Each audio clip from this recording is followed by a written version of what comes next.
Face à l'urgence et au spectre d'un hiver placé sous le signe de la pénurie et de la flambée des prix des hydrocarbures, l'accord trouvé par l'Union européenne tombe à point nommé.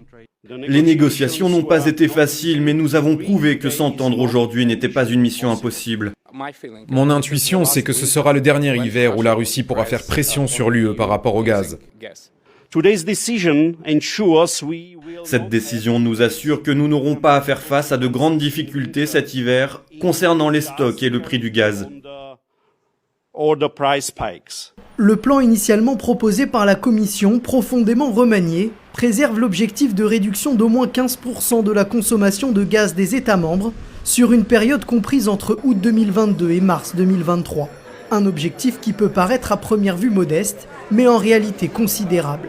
À titre d'exemple, selon le gestionnaire du réseau de transport d'électricité RTE, c'est la baisse qui avait été constatée durant les 2 premières semaines du confinement, lorsque la majorité des entreprises étaient à l'arrêt.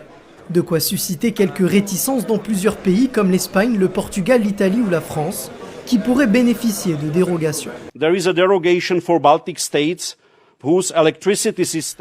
Il existe une dérogation pour les États baltes dont le réseau électrique est synchronisé avec celui de la Russie.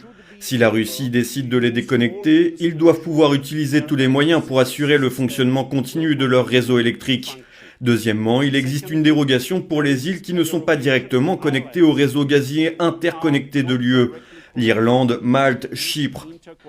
Ainsi, la dérogation récompense les États membres qui remplissent leurs réservoirs de gaz au-dessus du niveau requis.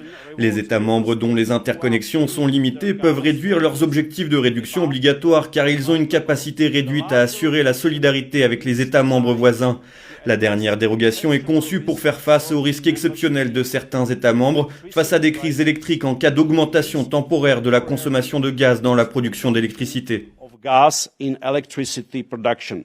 Des dérogations qui profitent surtout à l'Allemagne, dépendante du gaz russe à hauteur de 40% de sa consommation et première concernée par l'annonce d'une nouvelle réduction par Gazprom de ses livraisons en Europe.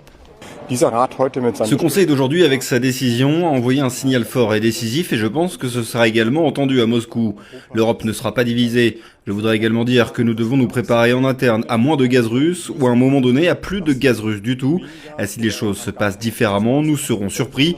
Mais nous ne devrions plus être surpris que Poutine ferme le robinet de gaz. Si l'Union européenne se félicite, l'accord adopté à la majorité qualifiée n'a pas convaincu l'ensemble des 27. La Hongrie s'y est fermement opposée. C'est une proposition injustifiable, inutile, inapplicable et nuisible qui ignore complètement les intérêts nationaux.